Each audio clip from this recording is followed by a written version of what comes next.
Hello guys, நம்ம vs பேசுகிறேன். இன்றைக்கி நம்ம பார்க்க போகிற சீரிஸோட நேம் வந்து சோலோ லெவலிங் சீசன் 2 எபிசோட் 9 தான் இன்றைக்கி நம்ம பார்க்க போகிறோம். அதனால் நீங்கள் நம்ம சேனலுக்கு போய் சேர்ந்தீங்கன்னா உங்களால் முடிஞ்ச சப்போர்ட் ஆனால் நம்ம சேனலுக்கு சப்ஸ்கிரைப் பண்ணி சப்போர்ட் பண்ணுங்கள். அது மட்டும் இல்லாமல் அது கூட இருக்க வேலைக்கு நாள் வச்சுக்கோங்க. அப்போ தான் நான் போகிற அடுத்த வீடியோவில் உங்களுக்கு நோட்டிஃபிகேஷன் வரும். வழக்கம் போல இந்த எபிசோடும் வேறு லெவலில் இருக்கும். ஃபுல்லாகவே டீட்டெயிலாகவே உங்களுக்கு பண்ணி போகிறேன். முடிஞ்ச அளவுக்கு நீங்கள் பொறுமையாக பார்த்து சப்போர்ட் பண்ணால் அதுவே எனக்கு போதும். சரி, வாங்க நம்ம காது கொடுக்கலாமா.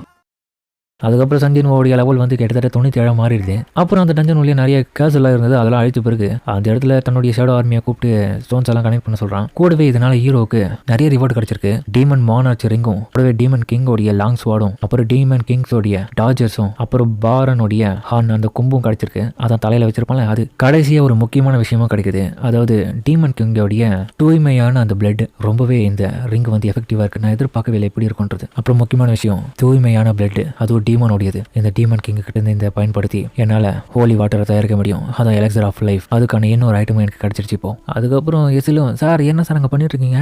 ஏதோ ஹோலி வாட்டரை தயாரிச்சிட்டு இருக்கீங்க போல.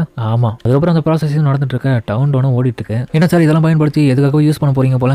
ஆமாம். அதுக்கப்புறம் கவுண்டன் ஃபுல்லாக முடிஞ்சிடும். ஹீரோவோடையது சக்ஸஸ்ஃபுல்லாக முடிஞ்சிருச்சு. அடடா, வேற லெவலில் இப்போ எனக்கு அது கிடைச்சிருச்சு. பட் இருந்தாலுமே இதில் வந்து டீமன் கிங்கோடைய பிளட்டும் கூடவே ட்ரீ ஃப்ராக்மெண்ட் வேர்ல்டு தான் சிப்பிடும் எனக்கு கிடைச்சதுனால இது பெரிய விஷயமே இல்லை. பட் ஆனால் ஸ்ப்ரிங் வாட்டர்னு சொல்ல போகிற அந்த ஃபாரஸ்டோடைய எக்கோஸ் என்கிட்ட இல்லை. அதனால அது இல்லைனா கூட பிரச்சனை கிடையாதுன்னு நினைக்கிறேன். இந்த இடத்துல இப்போதைக்கு அந்த பியூர் பிளட் கிடைச்சதுனால என்னால் இதை தயாரிக்க முடிஞ்சது. ஹோலி வாட்டர் ஆஃப் லைஃப் இந்த மருந்து இப்போ பயன்படுத்துறதுனால யார் இதை பயன்படுத்துறாங்க அவங்களுக்கு எந்த ஒரு நோயாக இருந்தாலும் அது குணப்படுத்தி விட்டுரும். ஹீரோவும் இப்போ என்னுடைய அம்மாவை குணப்படுத்துறதுக்கான நேரம். முதல்ல நான் அவங்களை போய் பார்த்து இதை அவங்களுக்கு கொடுத்தாகணும்னு சொல்லிட்டு ஹீரோவை பார்த்துட்டு இருக்கேன். அயன் பார்த்தா தரத்தான அந்த டிராகனை எடுத்துன்னு வந்துட்டு இருக்கான். ஹீரோவும் என்னடா எனக்கு சர்ப்ரைஸாக ஏதோ எடுத்துன்னு வந்திருக்க போல. அயனை நல்ல வேலை ஃபர்ஸ்ட் நீ தான் எனக்கு எடுத்துன்னு வந்திருக்க அப்படின்னு சொல்ல, ஆமா ஏஜமா அப்படின்னு சொல்லிட்டு சிரிக்க, நல்ல வேலை பண்ணியா அப்படின்னு சொல்லிட்டு சோல்ஜர்ஸும் அவனுக்கு கொடுக்க. அதுக்கப்புறம் ஹீரோவும் அந்த வைவர் என்று சொல்லப்படுற அந்த டிராகனை ரைஸ் பண்ண, சிண்டு சார் இது வாய்ப்பில்லை, அந்த டீமன் டிராகன்ஸே நீங்க உங்களோட ஷேடோ ஆர்மியில ஒருத்தனை சேர்த்துட்டீங்க. இப்போ அந்த சோல்ஜருக்கு ஒரு புதிய பேர் வைக்க சொல்லி வந்திருக்கு. ஹீரோவும் யோசிச்சுட்டு இருக்கான். வைவரின் கசலியன் தான் அவன் பேரு, காலின் இப்படி வைக்கலாம் அவன் பேரு. பக்கத்துல எசலும், சார் உங்களுக்கு டேஸ்டே இல்லை, ஒன்னு நல்லா வைக்கிறீங்களா, கேவலமாக இது பேருன்னு சொல்ல. அதுக்கப்புறம் சரிடா உன்னோட பேர் கை சொல்றான்னு சொல்ல, தலைமா உற்சாகமாக்குறான். எசலும், சார் இப்போதைக்கு ரைடு ஃபுல்லா உங்களுக்கு முடிஞ்சதுனால என்னமோ எனக்கு திரும்பி போறதுக்கு நிறைய டைம் இருக்கு என்னோட கிளானுக்கு. ஹீரோ மனசுக்குள்ள யோசிக்கிறான், அடடா இந்த இடத்துல இருந்து டிமன் கேஸ்ல விட்டு கீழே போகிறதுக்கு ஒவ்வொரு ஃப்ளோரா இறங்கி போகணுமா என்ன, ரொம்ப கஷ்டமாயிடுமே, நான் சீக்கிரமா போகணும், என்ன பண்ணலாம் சார், இங்க நடந்த விஷயம் என்னோட கிளான்ல போயிட்டு எங்க அப்பா கிட்ட சொல்லணும், அவர் ரொம்ப சந்தோஷப்படுவார், வரீங்களா திரும்ப போகலாம் நம்ம, என்ன சார் சொல்றீங்கன்னு சொல்ல. அவன் பக்கம் யோசிச்சுட்டு இருக்கான். அடடா எனக்கு இன்னும் இந்த ரிவார்டு கிடைக்கல, கொஸ்டின் முடிஞ்சதுக்கு இப்பதான் கிடைக்குதுன்னு சொல்லிட்டு அதுக்கப்புறம் ஹீரோவை பார்த்துட்டு இருக்கேன். அதுக்கப்புறம் ஹீரோவும் அந்த ரிவார்டை பத்தி யோசிச்சுட்டு இருக்க. ஆமா இவர் என்ன யோசிச்சுட்டு இருக்காருன்னு பார்க்க அதுக்கப்புறம் ஹீரோக்கு ஷேடோ எக்ஸ்சேஞ்சுன்னு சொல்ல போற ஒரு ஸ்கில் வந்து கிடைக்குது. அது அவனும் உடைக்க தன்னோட பாடி ஃபுல்லா கன்சியூம் ஆகுது. இது என்னன்னா, இதை பயன்படுத்துற எந்த ஒரு நபராக இருந்தாலும் தன்னுடைய ஷேடோவை எந்த ஒரு இடத்துக்கும் சமன் பண்ணி இவர் எந்த இடத்துல இருந்தாலுமே அந்த ஷேடோ எந்த இடத்துல நின்றுட்டு இருக்கோ அந்த இடத்துக்கு இவர் எக்ஸ்சேஞ்ச் பண்ணிது மட்டும் இல்லாமல் அந்த இடத்துல இருக்க அந்த ஷேடோ வந்து இவர் நின்று இருக்க இந்த பிரசன்ட் இடத்துக்கு வந்துடும். இப்படியாப்பட்ட ஒரு பேஸ் இருக்கிற ஒரு ஸ்டோன் தான் இது. ஹீரோவும் ஆஹா வேற லெவலான ஸ்டோன் எனக்கு கிடைச்சிச்சு, இதுக்கப்புறம் எனக்கு கவலையே வேணாம், நான் எப்போ வேணாலும் எங்கே வேணாலும் போயிட்டு வரலாம், பேசிக்கலி இது ஒரு டெலிபோர்டேஷன் மாதிரி தான் அப்படின்னு சொல்ல. அதுக்கப்புறம் தன்னோட சோல்ஜர்ஸ் கிட்ட எல்லாரும் நல்லா வேலை பண்ணிப்பா, எஸ்எல் என்ன மன்னிச்சிடு, நான் எல்லாமே நீ இதுக்கப்புறம் இந்த இடத்த விட்டு உன்னுடைய கிளானுக்கு நோக்கி போ. சார் அப்படின்னா அந்த பேன்கூட் பத்தி என்ன விஷயம், அதெல்லாம் கவலைப்படாத சார், ராடிஷ் கிளான் வந்து 80வது ஃப்ளோர்ல இருக்கு, கவலைப்படாத எங்க ஆளுங்க எங்க தான் இருப்பானுங்க, நீ பார்த்து பொறுமையா போ, நான் இந்த இடத்துல போயிட்டு வரேன் சொல்லிட்டு ஹீரோவும் குட் பை சொல்லிட்டு கிளம்ப. இன்னும் சார் ஒன்றும் போவாதீங்கன்னு சொல்லிட்டு அவனும் கூப்பிட. ஹீரோ பார்த்தா அதுக்கப்புறம் தன்னுடைய உலகத்துக்கே வந்துடும். இப்போ அந்த இடத்துல பார்த்து அந்த ஷேடோவா இருக்கேன், அந்த சோல்ஜர்ஸ் பார்த்து என்னதான் இங்க நடந்து பார்த்துட்டு இருக்கேன், அதுவும் எனக்கு ஒன்றும் தெரியாதுன்ற மாதிரி பார்க்க. அடடா அவர் போயிட்டு எப்பதான் வரும்னு சொல்லிட்டு பார்த்துட்டு இருக்கேன். அதுக்கப்புறம் ஹீரோவும் நான் திரும்ப என்னுடைய உலகத்துக்கு வந்துட்டேன், அதுவும் என்னுடைய நேபர் வீட்டுக்கு பக்கத்தில் தான் வந்திருக்கேன். அதுக்கப்புறம் ஹீரோ வந்தது கிளம்பத்துக்காக காய்ச்சலை பயன்படுத்தி தன்னுடைய அம்மாவை பார்த்து ஹாஸ்பிட்டல் நோக்கி ஓடிட்டு இருக்கான்.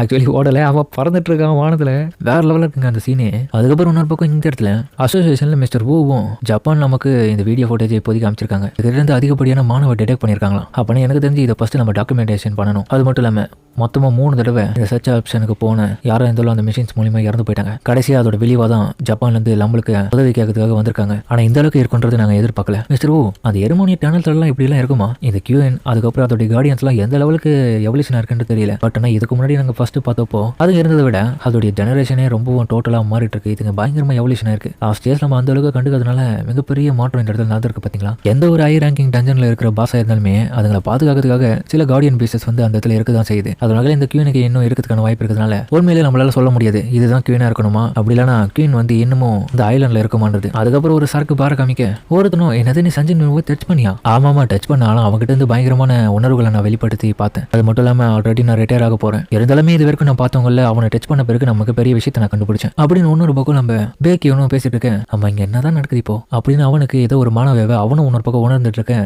என்னடாச்சு அப்படி பார்த்துட்டு இருக்கேன். டாய் ஜங் அப்புறம் ஜாஹிம் இவங்க எல்லாருமே ப்ராபப்ளி இப்போ கில்ட்டில் பயங்கரமா வேலை செஞ்சுட்டு இருக்கதை நான் கேள்விப்பட்டிருக்கேன். ஏதா இன்னும் கொஞ்சம் ஊத்து அப்படின்னு சொல்லிட்டு இன்னொரு பக்கம் அவனுடைய ஃப்ரெண்டுக்காரனும் ஊத்தி கொடுத்து சாப்பிட்டு இருக்கான். சோஜா தான் குடிச்சிட்டு இருக்காங்க. என்ன இருந்தாலுமே சரிடா, இப்போதைக்கு நம்ம ரிலாக்ஸ் ஆக வேண்டிய நேரம் தான். ஏன்னா நம்ம எல்லாருமே ரிட்டையர் ஆயிட்டோம்ல. இப்போ இவன் தான் எக்ஸ்ட்ரா கண்டரா இருக்கிற மேக் பியாங் கியோ.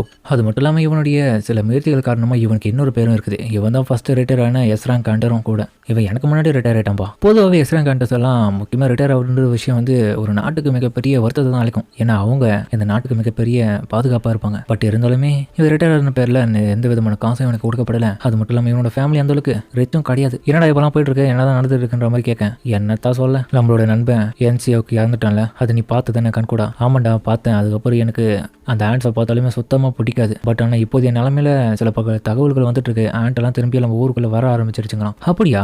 பட் ஆனால் நீ சொல்றதை வச்சு பார்க்கும்போது அப்போ நிலைமை இன்னமும் மோசமாகிட்டு தான் இருக்கு. எதுவுமே சால்வ் பண்ணாமல் அப்படியே தான் இருக்காங்க போல. அப்படிலாம் இல்லடா, அவங்களோட முடிஞ்ச அளவுக்கு உதவிகளை பண்ணிட்டு நிறைய இன்ஃபர்மேஷன் தெரிஞ்சுக்கிட்டாலுமே ஆனால் அந்த ஆண்டுகளும் இன்னமும் ரெவல்யூஷன் நிறைய ஆகிட்டு இருக்குங்களா. நான் வர ரிட்டையர் ஆகிட்டேன். இதுக்கப்புறம் என்ன பண்ணுறதுன்னு புரியல. பட் ஆனால் முக்கியமான ஒரு விஷயத்த சொல்லிக்கிறேன். நான் ரிட்டையர்மெண்ட் ஆனதுலேருந்து நிறைய டிஃப்ரெண்டான கம்பெனிஸ்லேருந்து எனக்கு ஆஃபர் வந்துட்டு தான் இருக்கு.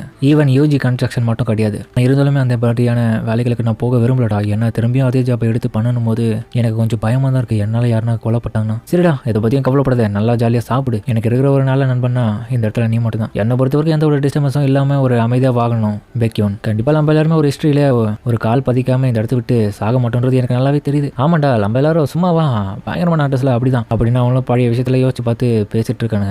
அதுக்கப்புறம் ஹாஸ்பிட்டல் காமிக்க ஹீரோவும் அவங்க அம்மாவை பார்க்கறதுக்கு டேரக்டா ஜன்னல் வழியாக வந்துட்டு இருக்கான். அம்மா நீங்க கவலைப்படாதீங்க, திரும்ப இப்போ கண்மொழிக்கிறதுக்கான உங்களுக்கான நேரம் வந்துருச்சு. இந்த ஓலி வாட்டர் ஆஃப் லைஃப் மூலியமா உங்களை நான் திரும்பியும் உங்களை பழைய நிலைமைக்கு மாத்திரேன். உங்களோட உடம்புல இருக்க எந்த ஒரு நோயமாக இருந்தாலுமே சரி அது சரியாகிடும். ஆனால் என்ன இருந்தாலுமே எங்கள் அம்மாவை இந்த இடத்துல இப்போ குணப்படுத்திடுச்சுன்னா இது மட்டும் மிராக்கல் கிடையாது. இந்த சிஸ்டம் இன்னமும் நிறைய வேலைகள் செய்யறது மூலியமா இப்போ வரைக்குமே நிறைய மிராக்கல்ஸ் தான் பண்ணிட்டு இருக்கு. கண்டிப்பாக இது மட்டும் இப்போ குணப்படுத்திட்டேன் என்னுடைய அம்மாவை நான் வாழ்க்கையில் மறக்கவே மாட்டேன். உண்மையிலே இந்த சிஸ்டத்துக்கு நான் தேங்க்ஸ் சொல்லி ஆக. உண்மையாக சொல்ல போனாமா இது எல்லாமே உங்களுக்காக தான். உங்களை காப்பாற்றணுன்ற ஒரே ஒரு நோக்கத்துக்காக தான் நான் ஈரன் கண்டர்லேருந்து இந்த உலகத்திலேயே சவுத் கொரியாவோட 10th எஸ்ராங் கண்டரா எந்த அளவுக்கு உருமாறி இருக்கேன். காரணம் இந்த சிஸ்டத்து மூலியமா உங்களை நான் குணப்படுத்தணுன்ற ஒரே ஒரு நோக்கத்துக்காக மட்டும் தான். அதுக்கான நேரமும் வந்துடுதுன்னு சொல்லிட்டு அதுக்கப்புறம் ஹீரோவா அவங்களுடைய வாயில வந்து அந்த மருந்தை ஊற்றத்துக்கு போக அவனுக்கு கொஞ்சம் தயக்கமாகவே இருக்கு. இருந்தாலும் ப்ளீஸ் இதை சாப்பிடுங்க சொல்லிட்டு வாயில அவனை ஊற்றி விட. இருந்தாலுமே அவனுக்கு கொஞ்சம் பயமா இருக்கு. ஹீரோடைய அம்மா வந்து கொஞ்சம் கொஞ்சமாக அவங்களுடைய ஃபேஸ் அப்படியே மாறுது. என்ன இது, எங்கள் அம்மாவுடைய ஃபேஸ் கொஞ்சம் கொஞ்சமாக மாறுது. அம்மா ப்ளீஸ் கண் மூடிங்க, ப்ளீஸ் கண் மூடிச்சு என்ன பாருங்க, உங்களுக்காக தான் நான் இந்த இடத்துல ஸ்ட்ராங் ஆனேன், ப்ளீஸ் ஏன் என்ன பாருங்கன்னு சொல்லிட்டு அவனும் கொஞ்சம் கொஞ்சமாக அவங்களை கூப்பிட்டே இருக்கேன். இன்னொரு பக்கம் ஹீரோட அப்பார்ட்மெண்ட்ல ஜின்னாவும் என்னடா இது என்னால் கான்சன்ட்ரேஷனே பண்ண முடியல. இன்னொரு பக்கம் பார்த்துட்டு இருக்க பயங்கரமாக காற்று அடிச்சிட்டு இருக்கு ஜன்னல்ல. அப்போ திடீர்னு ஒரு வாய்ஸ் அந்த ஜன்னலுடைய ஸ்கிரீனுக்கு பின்னாடி மகனின் ஜின்னு அவங்களுக்கு கேட்க. ஹீரோ சடனாக அவங்களை பார்க்க. அப்போ அந்த டைம் அவங்களே கேட்குறாங்க, நான் எவ்வளோ நாளாக இதே மாதிரி தூங்கிட்டு இருக்கேன், கிட்டத்தட்ட 4 வருஷமா. சரி எங்க சின்ன நல்லா தானே இருக்கான், அவன் நல்லா தான் இருக்கான், நான் தான் அவரை நல்லபடியாக பார்த்துக்கினேன் அப்படின்னு அவனும் சொல்ல. ரொம்ப நன்றிடா, நீ உன்னோட ப்ராமிஸை காப்பாற்றிட்டேன்னு சொல்ல. இது கேட்ட ஹீரோ ஷாக்காகவே அவனோட கையெல்லாம் காயப்படுத்தி பார்த்துட்டு நீ நல்லா தானே இருக்கேன், ரொம்பவும் மாறிட்டு இருக்க மாதிரி தெரியுது. அது கேட்ட ஹீரோவும் அழுதுக்குனே என்ன சொல்றதுன்னே தெரியல, ஆமாம்மா நான் மாறிட்டேன் அப்படின்னு அவனும் சொல்ல. அதுக்கப்புறம் ஹாஸ்பிட்டலில் இருக்கிற டாக்டர்ஸ் எல்லாமே ரொம்ப ஷாக் ஆகுறாங்க. என்னது எட்டர்னல் ஸ்லம்மர்னு சொல்ல போறேன், அந்த ஆழ்ந்த உறக்கத்துலேருந்து அவங்க கண் முழிச்சிட்டாங்களா, எப்படா அது தெரியல சார். இன்னைக்கு காலையில் செக்கப்புக்காக போன இடத்துல அவங்க பார்த்து கண் முழிச்சிட்டு இருக்காங்க. திடீர்னு 4 வருஷம் கழிச்சு இப்போ கண் முழிக்கிறாங்கன்னா அவங்களுக்கு ஏதோ நடந்திருக்கு. அவங்க கிட்ட எல்லா செக்கும் பண்ணியாச்சு, அவங்க மேலே எந்த விதமான ப்ராப்ளமும் கிடையாது, எந்த இஷ்யூஸும் கிடையாது அவங்க உடம்புல. அப்படியா, சரி இன்னமும் எதனா செக்அப் இருந்தால் பார்த்துருங்க சார். இதுக்கப்புறம் அவங்களை இந்த இடத்துல ஹாஸ்பிட்டலில் வச்சிருக்கிறது நல்லது இல்லைன்னு நினைக்கிறேன். ஏன்னா திடீர்னு அவங்க வேற கண் வச்சுட்டாங்க. அது மட்டும் இல்லாமல் அவங்க யாருடைய அம்மா தெரியுமா? யாருடைய அம்மாடா, கொஞ்ச நாளைக்கு முன்னாடி 10th எஸ்ராங் அனௌன்ஸ்மெண்ட் பண்ணுறாருல நம்ம கண்ட்ரியில், அவர் தான் சந்தின் போ, அவங்களுடைய அம்மா தான் இவங்க. அப்படியா, வேணவே வேணாண்டப்பா, பிரச்சனை வேணாம், எல்லா விதமாக செக்அப் பண்ணிட்டு அவங்களை வீட்டுக்கு அனுப்பிச்சு விட்ருங்க. அதுக்கப்புறம் ஜின்னாவும் ஹாஸ்பிட்டலுக்கு வந்திருக்கேன். ஜின்னா நீ நல்லா இருக்கேன்னு பார்க்க அவங்க அம்மாவை பார்த்தோன்னே அவள் அழுகுறான். ஹீரோ இதெல்லாம் பார்க்க. இருந்தாலும் ஒரு பக்கம் அவனுக்கு பதட்டமா இருக்கு. நான் ரொம்பவும் மாறிட்டேன், எனக்கு முன்னாடி இவ்வளோ விஷயங்கள் நடந்திருக்கு, நான் ஒரு அண்டரா மாறிட்டேன். பட் ஆனால் இதுக்கப்புறம் நான் இவங்களுக்காக திரும்ப அந்த வேலையை பார்க்கணுமா இல்லை தொடரணும், இவங்களை நான் பாதுகாக்கணும். அதுக்கப்புறம் ஹீரோவும் பார்த்துட்டு இருக்க. நியூஸ்ல பார்த்தா அவன் காய்ச்சல் மேலே பறந்து போனதை பார்த்துட்டு நியூஸ் எல்லாம் பரவிட்டு இருக்கு பயங்கரமா. அதுக்கப்புறம் அண்ணன் நம்பர்லேருந்து அவனுக்கும் கால் வர. யாரானு இவனும் ஹலோ யாருன்னு கேட்க. அந்த இடத்துல இருந்து கிளம்பி அசோசியேஷனுக்கு போக. இன்னும் 4 நாள் ஆபரேஷனை நாங்கள் ஆரம்பிக்க போறோம், அதுவும் ஜோஜோ ஐலாண்டை நோக்கி, அந்த ஆட்ஸை எதிர்த்து. அதனால இந்த இடத்துல உன்னுடைய மிகப்பெரிய உதவியை நான் எதிர்பார்க்குற சஞ்சின்போ. சவுத் கொரியாவோட ரைடு நடந்து ஜோஜோ ஐலாண்டில் ரொம்ப நாள் ஆயிடுச்சு, அதனால திரும்பவும் நாங்கள் போகிறோம், அதனால உங்களுடைய ஹெல்ப் எங்களுக்கு தேவைப்படுதுன்னு சொல்ல. ஹீரோ யோசிக்கிறான், என்னோட ஃபேமிலி ஃபேமிலி இப்போ பழைய மாதிரி மாறிடுச்சு. ஆனால் இருந்தாலுமே அப்படி நம்ம யோசிச்சுட்டு இருக்க ஏதோ ஒரு சென்ஸ் உணரான். என்னம்மா இங்கே அதிகப்படியான மான வேவ்ஸ் நான் உணரான்னு சொல்ல. பரவாயில்லையே நீங்கள் ஒரு அண்டர்ன்றதை நிரூபிச்சிட்டீங்க. யாமா இன்னும் 4 நாளில் ரைடு நடக்க போதில்ல. அதுக்காக எஸ்ராங் கண்டஸ்ட் நிறைய பேர் இந்த இடத்துல வார்ம் அப் பண்ணிட்டு இருக்காங்க ஜிம்மில். அது மட்டும் இல்லாமல் ஜப்பான்லேருந்து நம்ம கூட டை அப் பண்ணி ஜோஜோ ஐலாண்டு கூட ரைடில் கலந்துக்க போகிறாங்க அவங்களும். அதனால 2 டீமாக சேர்ந்து தான் ரைடுக்கு போகிறோம் அந்த இடத்துக்கு. இன்க்ளூடிங் ஜாப்பனீஸ் ஸ்ரங்கர் ஹண்டராக இருக்கிற கோட்டோ ராயஜி அவரும் வரப்போறாரு. என்னது கோட்டோ ராயஜியை பற்றி நீங்கள் சொன்னீங்கன்னு சொல்லிட்டு அவனு கேட்க ஹீரோக்கு அவனை பற்றி நல்லாவே தெரிஞ்சிருக்கு.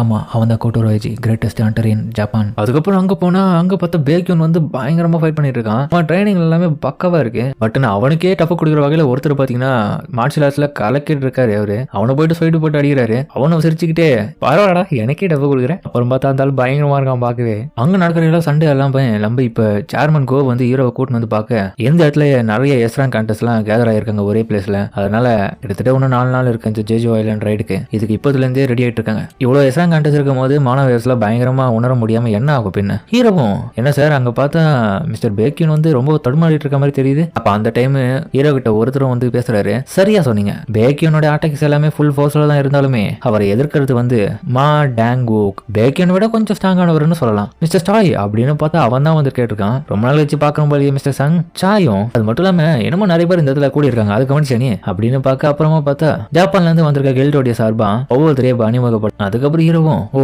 அதுதான் கோட்டோ ராயஜியா ஜப்பானுடைய எஸ்ராங் கண்டர். அதுக்கப்புறம் லாலிபாப்பா சாப்பிட்டுட்டு இருக்கவளும் அங்க பாத்தீங்களா யாரும் இருக்காங்க மாதிரி தெரியுதாங்க. அப்போ இவனுடைய செக்ரட்டரியான அவளும் இல்ல அது மிஸ்டர் சஞ்சின் ஃபு தான். இப்ப ரீசெண்டா கொரியாவுடைய 10வது எஸ்ராங்கர் அனௌன்ஸ்மெண்ட் பண்ணவன் தான். இதை பார்த்துட்டு கோட்டோவும் ஓ அவன் அசசின் டைப் ஹண்டர் தானே. அவனுடைய பிரசன்ஸ் பார்க்கும்போது எதுவும் மறைமுகமா இந்த மாதிரி பண்ற மாதிரி தான் தெரியுது. யாருக்கும் தெரியாம பண்ணிட்டு இருக்கான். அவங்க எல்லாரும் பொறுத்த வரைக்கும் அவன் மேஜர் டைப். ஆனா எனக்கு நல்லாவே தெரியுது அவன் அசாசின். இதை கேட்ட அவனுடைய செக்ரட்டரியும் சார் ஆனா அவன் ஒரு மேஜர் டைப் தான் சார், நீங்க தான் தப்பா புரிஞ்சுட்டு இருக்கீங்க. என்னது மேஜர் டைப்பா? அதுக்கெல்லாம் வாய்ப்பே இல்லை சார். ஆனா அபிஷியலா அனௌன்ஸ் பண்ணி கொடுத்துட்டாங்க. அதுக்கப்புறம் நம்மளுடைய கொரியா சார்பா டாஹிம் கூட இன்னொருத்தனும் இருக்காரு போல.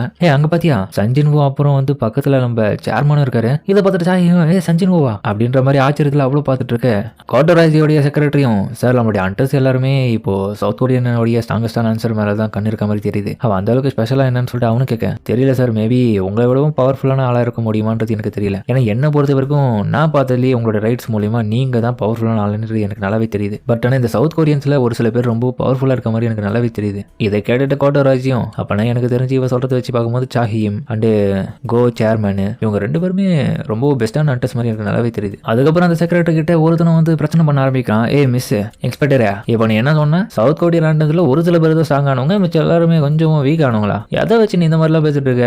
ஏமா நீ எங்க ஊருக்கு வந்திருக்க அது மட்டும் நான் வச்சுக்கத. ஜாப்பனீஸ்னா அவ்வளோ பெரிய ஆளா நீங்க? ஈவன் நான் படிச்சதுலேயே என்னோட ஸ்கூல்ல வந்து செகண்ட் லாங்குவேஜா ஹை ஸ்கூல்ல தான் ஜாப்பனீஸே கத்துக்கினேன். அதுக்காக அது அவ்வளோ பெருசான அந்த லாங்குவேஜ் அப்படின்னு ஒருத்தனும் பிரச்சனை பண்ண இவனுக்கே செக்ரட்டரி மாதிரி இருக்கணும். பாஸ் தயவு செஞ்சு அவங்க பிரச்சனை பண்ணாதீங்க. கோட்டோ ராஜியோடைய செக்ரட்டரியும் ஏப்பா யாரு பாண்டின்ற மாதிரி கேட்க சாரிங்க நான் அவரை அறிமுகப்படுத்துறேன். இவர் தான் நைட்ஸ் கில்ட் மாஸ்டரா இருக்கிறவர் மிஸ்டர் பார்க் ஜாங்சோ. இவன் தான் நைட்ஸ் கில்ட் மாஸ்டருடைய ஏர் ஆங்கர் சொல்லிட்டு அவ்வளவு சொல்ல அவளை கத்திக்கிட்டே ஏங்க நம்ம 2 கண்ட்ரியும் ஒருத்தர் மாதிரி ஒருத்தர் நம்பிக்கையா இருக்கிறதுக்காக ஒரு விஷயத்த பண்ணுவோமான்னு சொல்லிட்டு அவ்வளவு சொல்ல நான் என்ன சொன்னேன் இவன் என்ன சொல்லிட்டு இருக்கான்னு சொல்லிட்டு தலைவர் பின்னாடி இருந்து பார்த்துட்டு இருக்கா. நீ என்ன சொல்ல வர? நம்ம எல்லாருமே எஸ்ராங் கண்டஸ்ட், அதனால ஒருத்தர் மாதிரி ஒருத்தர் சண்டை போறதுக்காக இப்ப புது ரூல்ஸ் உருவாக்குவோமா? அதுக்கப்புறம் ஒருத்தரும் நல்ல வேலை தான் பண்ணிட்டு இருக்கீங்க கண்டஸ்ட், நான் வேணா இதை வந்துட்டு பார்க்கலாமா நீங்க எல்லாம் என்ன பண்ணீங்கன்னு சொல்லிட்டு அப்ப பார்த்தா நம்ம சேர்மன் கோமாந்திரத்துக்கு வந்திருக்காரு. அவங்களுடைய அந்த விதிமுறைக்கு உட்பட்டு சில மேஜ் டைப் அப்படி இல்லைன்னா நான் காம்பட் ஹண்டர்ஸ் எல்லாம் கூட சேர்ந்துக்கலாமா? இதை கேட்டு பேக்கணும். அப்பெல்லாம் நம்ம இன்னமும் அதிகப்படியான ரூல்ஸ் வந்து இதுல சேர்க்க வேண்டியது இருக்கும். ரூல்ஸ் படி ஒரு ஆப்பனன்ட் இன்னொரு ஆப்பனன்ட் தொட்ட உடனே நிறுத்திடணும். தேவையில்லாம அவங்களை நாக் அவுட் பண்ற வேலை வச்சுட்டு இருக்க கூடாது. இப்போ 1-on-1 மேட்ச்ல எல்லாருக்கும் ஏற்ற ஆப்பனன்ட் அவங்க சூஸ் பண்ணி சண்டை போடலாம் அப்படின்னு சொல்லிட்டு அதுக்கப்புறம் மேட்ச் ஆரம்பிக்கிறதுக்கு முன்னாடி தனக்கேற்ற ஆப்பனன்ட்ஸ் அவங்க தேர்ந்தெடுத்துக்கிறாங்க. இதோட இந்த எபிசோட முடிக்கிறாங்க. சரிங்க இந்த வீடியோ அப்படின்னு கமெண்ட் சொல்லுங்க. மறக்காம இந்த வீடியோ எல்லாருக்கும் பிடிச்சிக்கணும். பிடிச்சிருந்த வலைக்கப்பட்டு நம்ம சேனலுக்கு சப்ஸ்கிரைப் பண்ணி சப்போர்ட் பண்ணுங்க. அது மட்டும் இல்லாமல் அது கூட இருக்க பெல்லைக்கான ஆல் வச்சுக்கோங்க. அப்போ தான் நான் போகிற அடுத்த வீடியோ எல்லாமே உங்களுக்கு நோட்டிஃபிகேஷன் வரும். அடுத்த எபிசோட ஒன்றும் தரமாக இருக்க போது இந்த மாங்காவை பொறுத்த வரைக்கும் டீட்டெயிலாக இருக்கிறதுக்கு ஒரே நோக்கத்துக்காக மட்டும் தான் நான் இந்த இடத்துல போட்டுருக்கேனே தவிர வேற எதுவும் கிடையாது. அதனால நிறைய பேர் புரிஞ்சுப்பீங்க நம்புறேன். அது மட்டும் இல்லாமல் சில பேர் அடுத்த எபிசோடு போடணும்னு சொல்லிட்டு பயங்கரமாக ஸ்கிப் பண்ணி போட்டு வச்சிருக்காங்க. அதெல்லாம் பார்க்கும்போது சிரிப்பு தான் வருது. எவன் போட்டாலுமே சரி கைஸ், நான் இந்த இடத்துல பெஸ்ட்டாக பண்ணி போடுறேன். அதை மட்டும் மறக்காம பொறுமையாக பாருங்க. சரிங்க நம்ம இதோட இந்த வீடியோ முடிச்சுப்போம்.